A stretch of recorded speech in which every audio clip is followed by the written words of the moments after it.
Allohning qaytar dunyosi, qaytar dunyoligini ko'rsatmaguncha qo'ymaydi. Men ko'p bu narsaga amin bo'laman.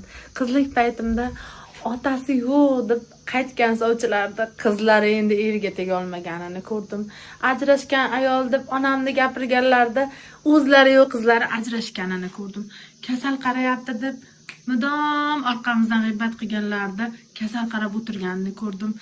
Voy, palonchi bo'pti, pistonchi bo'pti deganlarda bu dunyoni boshiga tushmaguncha, qo'ymaganlarni ko'rdim. Nima demoqchiman? O'g'li bor, o'ylab gapirsin, qizi bor, qisib gapirsin. Arqimdan kim nima deb turganini juda yaxshi bilaman. Lekin Alloh taoloni borligini unutib qo'yishadi-da. Lekin mendan qo'rqishadi. Allohdan qo'rqishmaydi. Hayratlarda qolasiz, shunaqa insonlarni ko'rib tavba qilib yoqani tishlagancha kuzatamiz hayotlarini. Tavba qildim. Bir paytlar shular bir balodan olib bir baloga solganlar, o'zlarini qizlari kimdirlar bilan qaysi burchaklarda nima qilib yurishganini xabarlari yo'qmikan deyman-da shu insonlarda. Tavba tazarruq qilaman. Lekin bularni butun shahar va butun qishloq biladi, qizlari kim va o'g'illari kimligini.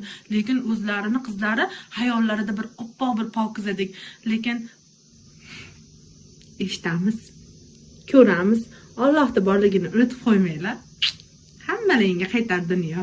O'shanga yurish kerak-da, asallarim. Sizlar yaxshi ko'raman. Kaltaroq qilamiz.